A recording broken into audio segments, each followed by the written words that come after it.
दरअसल जब पूरी टॉप लीडरशिप जेल के अंदर थी आम आदमी पार्टी की, तो कार्यकर्ताओं का मनोबल टूटा हुआ था। ये होता है, लेकिन अब जब वो तमाम नेता एक एक करके बाहर आ गए हैं तो आप देख रहे हैं किस तरीके का उत्साह नजर आ रहा है पार्टी के अंदर। हम आपको लिए चलेंगे दोबारा भी यहां पर, लेकिन जरा एक बार फिर से मैं सुप्रीम कोर्ट चलता हूं। निपुण सहगल हमारे वो सहयोगी लगातार हमारे साथ मौजूद हैं, जो आज अदालत की कार्यवाही के दौरान भी वहां पर थे और जब फैसला सुनाया जा रहा था वो सारी बातें उन्होंने सुनी थी और आप तक बिल्कुल सटीक और सही जानकारी पहुंचा रहे हैं। एक बात बताइए निपुण, जब ये कहा गया, जो चूंकि बीजेपी बार बार कह रही है ना कि दोष मुक्त नहीं करार दिया गया है उन्हें, सिर्फ वो रिहा हुए हैं, ठीक है, ये बात सच है, लेकिन जो टिप्पणियां अदालत की तरफ से की गई, जब दोनों जज ने अपनी अपनी बात रखी, तो क्या उसमें कुछ अलग अलग राय थी? बिल्कुल अलग राय थी। देखिए, गिरफ्तारी को लेकर जो है केजरीवाल की जो मुख्य याचिका थी वो ये थी कि मेरी गिरफ्तारी अवैध है।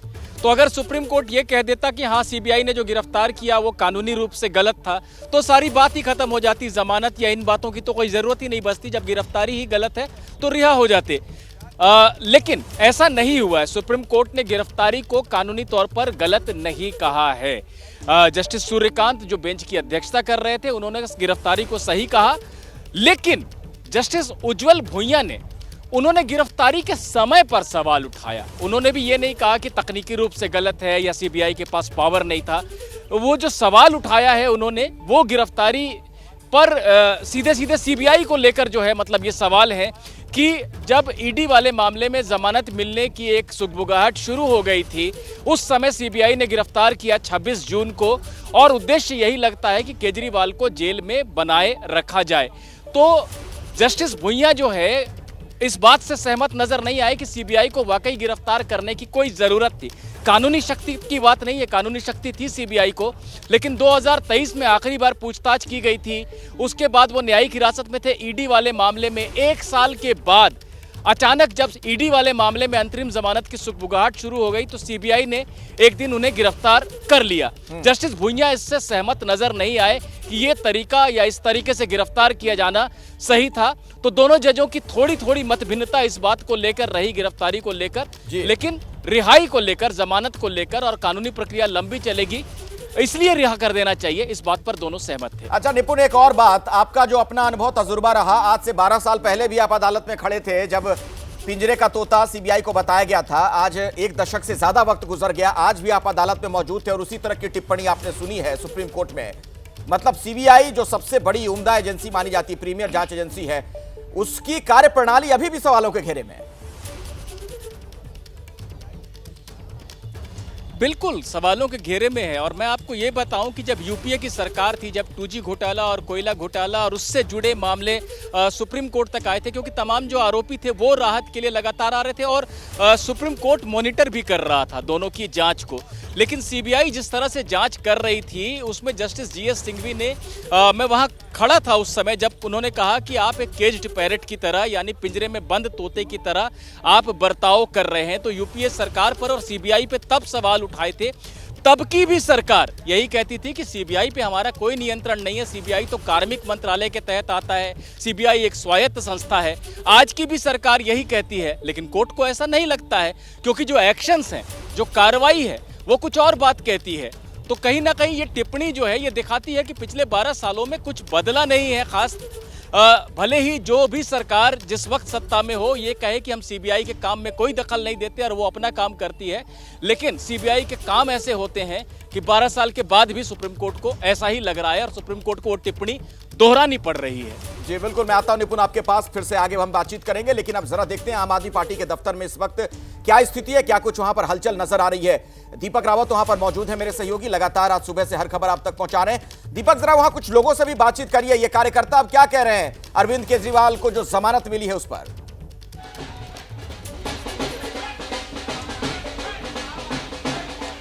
बिल्कुल, मैं तस्वीर आपको दिखा देता हूँ अखिलेश। लगातार जश्न का माहौल है। देखिए, ढोल नगाड़ों के बीच जो कार्यकर्ता हैं वो डांस कर रहे हैं और मिठाइयाँ बांटे जा रहे हैं, और तस्वीरें भी दिखाता हूँ, लोगों से बात भी करता हूँ कि कितना बड़ा मौका है, कितना बड़ा पल है उनके लिए। क्या कहेंगे आज के मौके पर? बहुत आज खुशी का दिन है, आम आदमी पार्टी के लिए बहुत अच्छा दिन है, बहुत शुभ दिन है। संगठन, कार्यकर्ता, सब लोग का मनोबल कमजोर हो गया था। जो भ्रम, केजरीवाल जी जेल में थे तो सबका मनोबल कमजोर हो गया। कमजोर तो मनोबल होता ही है। जब हमारे नेता अंदर जाते हैं तो कोई ऐसी बात नहीं है, वो शेर है शेर। अब सब क्या करेंगे? सत्यमेव जयते, भ्रष्टाचार का एक ही कारण। क्या कहेंगे आज बहुत खुशी हो रही है और बहुत ही हर्ष और उल्लास है कि आज हमारे केजरीवाल जी को जमानत मिली है और आज हम खुशियों का एक तरह से पूरी तरह से मनाएंगे, पूरे सारे दिन जोश खरोश के साथ में, और उनको लेने के लिए तिहाड़ जेल भी जाएंगे सब। बिहार से लेकर यहाँ तक पाएंगे साहब? बिल्कुल साथ में आएंगे। क्या कहेंगे? हमारे लिए आज दिवाली है, जैसे भगवान राम 14 साल वनवास काट के आए थे, हमारे राम भी आज वापस आ रहे हैं, तो हमारी दिवाली तो आज है, हमारा त्योहार तो आज है, हम सारे लोग सेलिब्रेट कर रहे हैं दिवाली। भगवान राम बता रहे हो, खुद केजरीवाल जी कहते हैं मैं हनुमान का भक्त। जी, केजरीवाल जी कहते हैं मैं हनुमान का भक्त हूं, आप उन्हें राम बता रहे हैं। नहीं, हम दिवाली की तरह सेलिब्रेट कर रहे हैं। राम ने भी वनवास काटा था ना, उनको भी वनवास हुआ था, तो हमारे राम भी। अखिलेश देखिए, जैसे भगवान राम आए वैसे ही आए, लेकिन केजरीवाल जी कहते हैं मैं हनुमान जी का भक्त हूँ, मेरे को हनुमान जी का भक्ति रहने दीजिए। बिल्कुल, कार्यकर्ताओं की ये खुशी है, आप देख रहे हैं किस तरीके से बढ़ा चढ़ाकर अपनी बात वो रख रहे हैं। बहरहाल जरा एक बात बताइए, अब जो इसका राजनीतिक पहलू है उस पर मैं आपसे बात करना चाहता हूं दीपक। आने वाले दिनों में हरियाणा में विधानसभा के चुनाव हैं और कुछ महीनों के बाद दिल्ली में भी चुनाव होने हैं। इन सब के बीच अरविंद केजरीवाल को अभी जमानत मिलना ये क्या कहता है और किस तरीके से आपको लगता है कि आम आदमी पार्टी इसे भुनाने की कोशिश करेगी?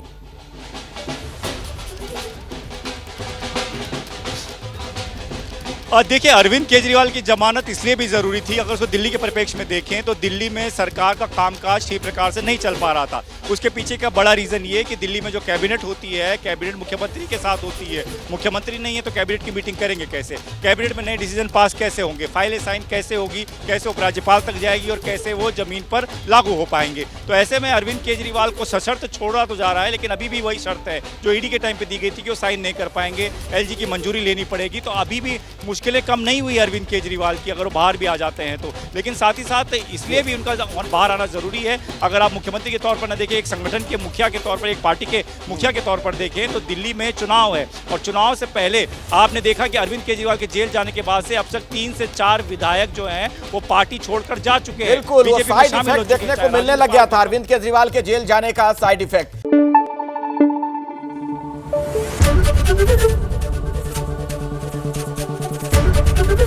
एबीपी न्यूज आपको रखे आगे।